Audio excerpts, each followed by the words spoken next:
our next storyteller, he claims to be retired, but he seems very active in my book. He has his own podcast. He's also a Uber driver, which makes him uber special. And storytelling is part of his bucket list in his golden years. So everybody, give it up. Give it up for Jeff Scharf. Yeah! Scharf. He's super sharp.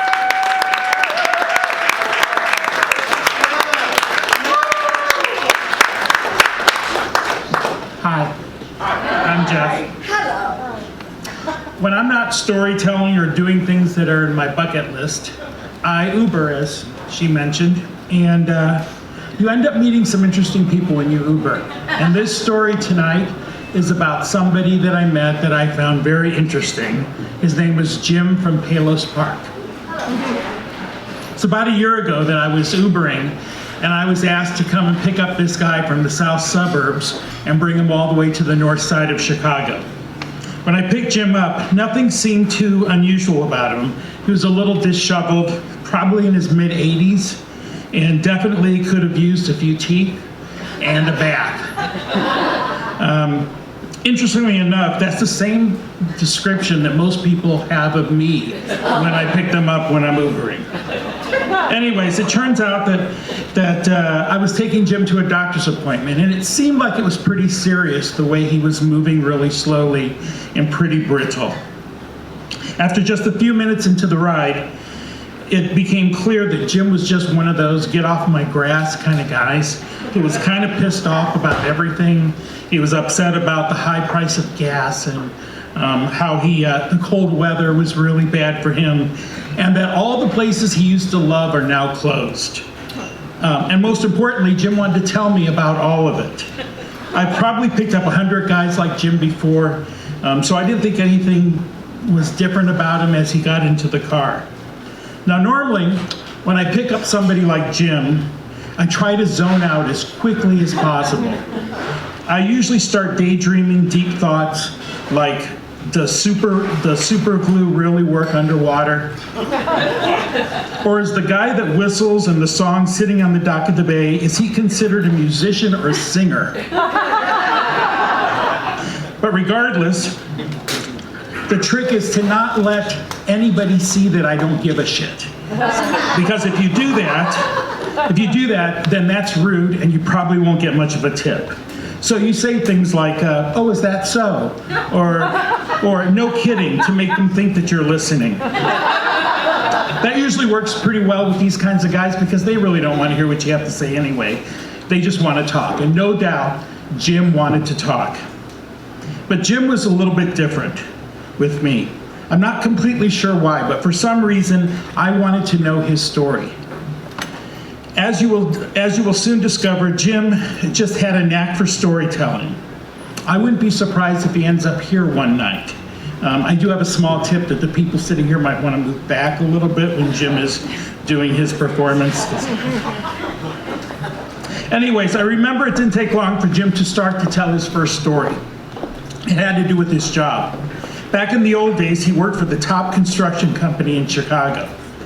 And he was the right-hand man for the owner of many big projects like McCormick Place and the Presidential Towers. Turns out Jim found a serious safety problem with McCormick, which ultimately saved the company millions of dollars. I was thinking how valuable a guy like that is until Jim explained to me that on every single project he worked on, there was a safety problem. So, at that point, I was pretty sure that either Jim was completely full of shit or he was the worst employee of all time. But I think at the end of the day, it was just an example of a guy who was feeling sorry for himself and was exaggerating a little bit to just feel better. Nothing was unusual about that, especially when you consider what was coming next. Because according to Jim, the owner of the construction company was also very good friends with Frank Sinatra. Like best friends. That surprised me a little bit, that in this big world that we live in, that an Italian guy from Hoboken, New Jersey could be friends with an Italian guy from Chicago who owned a big, powerful construction company. Who would have thought that could happen? Sounds like something you would see in a movie, like Goodfellas. Anyways, this close relationship was also good for Jim because since his boss was pals with Frank, Jim went along for the ride. For example, it was pretty normal for Frank to send off free tickets to him whenever Frank was performing anywhere in the country. And when Frank came to Chicago, he would get together with Jim's boss and him, and they would go out for drinks or they would have dinner together. Crazy, you say? Possibly. After that, Jim went much deeper into his Frank Sinatra bag of stories. First, Jim talked about a special night in Vegas. Frank was opening a casino for opening night, and he invited Jim and his boss to come and attend. Jim said it was the most wonderful night of his life as he sat a few feet away from every celebrity that you could imagine, from the Rat Pack gang to Ava Gardner and Rita Hayworth, and of course Otis Redding. After the show, they all went to a private room where they ate and drank till dawn. Turns out when the evening was over, Jim said goodbye to everyone, and Ava Gardner gave him a kiss. An amazing kiss. In fact, when she gave him a kiss, she stuck her tongue so far down his throat that he thought he was going to choke. That amazing.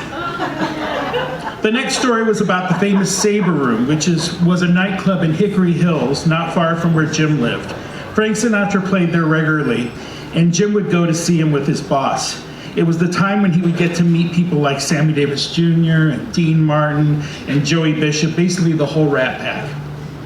One time, Jim got a call from his best buddy, Old Blue Eyes, who wanted a favor that Jim could not refuse.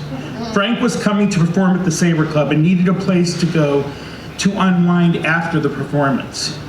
He wanted to know if he could stop by with a few friends after the show. Jim said, of course, and that led to a night of drinking, dancing, and heavy partying. No doubt an unbelievable story, but it didn't end there, because the following morning, there was a knock on Jim's door, and there was a moving truck with a piano, compliments of Frank Sinatra. Turns out Frank wanted some live music after Saturday night's show. Never got a clear answer from Jim if he got to keep the piano, but I wouldn't be surprised. I have to admit that at that point of the drive, I was all in, waiting breathlessly for the next story that Jim would tell me. Also, listening to Jim's stories kind of made me think of one of my favorite games, the Genie in the Bottle game. You know, Genie grants any 3 wishes. I played that game a lot, often while I'm Ubering just to pass the time. And usually I come up with 2 of the 3 wishes pretty easily. Obviously, the first one is to grow more hair, something that I have been wishing for my whole life. And the second one was to be an NBA basketball player, preferably a Chicago Bull. But I could never quite figure out what that third wish would be until that day. Because as I was taking Jim across town, I couldn't help but imagine what it would be like to be Jim. I mean, without question, Jim lived a charmed life. And even if only 10% of his stories were true, it's the kind of life people only wish for. Not only did he have a great job, but he also got to rub elbows with some of the most famous people of our lifetime. And let's not forget about Ava's tongue. So maybe I could use my third wish on Jim. Maybe I could switch lives with Jim from Palos Park. How great would that be?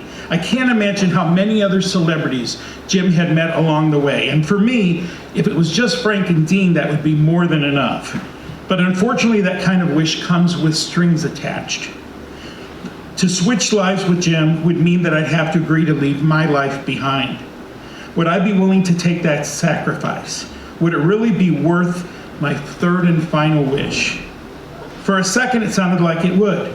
But then I started thinking about my life and how much I love my wife and my family, and how I would never see my friends again. And finally, how I'm a grandfather, and I can't imagine living without watching my 6-year-old twin grandchildren grow up. That's a sacrifice I just couldn't make. So as quickly as that, the fantasy was over. But just as I was getting ready to move on to my next daydream, Jim said the 2 words that changed everything for me. Barbara Eden.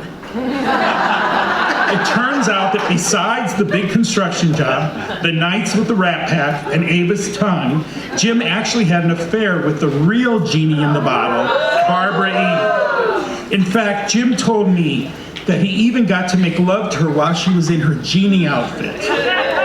I wondered if Jim got to dress up as her master or his astronaut friend Roger Healy. Fucking amazing either way. Now, I don't want to sound like I don't love my wife and family. They mean the world to me, and I just adore my grandchildren, but come on, who among us wouldn't make that deal right now? I mean, it's fucking Barbara Eden and her famous belly button. Let's get real. Show me where to sign, call the moving company, and let's get this thing done before Jeannie changes her mind and gives away my third wish. Anyways, as excited as I was to make the deal, and trust me, I was really excited, I suddenly realized two things. First, it was just a dream of Jeannie, so to speak, so it probably wouldn't happen. And two, we had just arrived at the doctor's office, and it was time for Jim to go. I was truly sad. This was the only time in my 5 years of Ubering that I actually wanted a customer to stay a little longer in my car. So after Jim got out of the car, I decided to stick around to see if he needed a ride home. But unfortunately, he never called for an Uber, and I never saw him again, although I have been known to drive around Palos Park just in case Jim needs a ride. But here's where it gets confusing. Almost a year later, a lot of people asked me if I thought Jim's stories were true. And my answer is always the same. I really don't know, and I really don't care. Because at the end of the day, or Uber ride, does it really matter? Would it make any difference one way or the other? Would it make Ava's tongue any longer? My answer would be probably not. At least for me, it wouldn't change a thing. As far as I'm concerned, Jim is exactly what he said he was. And for that, I am so grateful. So let's just leave it at that. And Jim, if you're out there somewhere, thank you so much for making that day memorable. Good luck to you in the future, and just in case you need a ride sometimes, I'll save my last wish for you. And now, the end is near, and so I face the final curtain. My friend Jim, I'll say it clear, I'll state my case, of which I'm certain. I've lived a life that's full. I got lost, sorry. I traveled each and every highway and more, much more than this. I did it my way. Regrets, I've had a few, but then again, too few to mention. I did what I had to do. I saw through without exemption. I planned each charted course, each careful step along the highway, byway. And more, much more than this, I did it my way. Yes, there were times, I'm sure you knew, when I bit off more than I could chew.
no, no.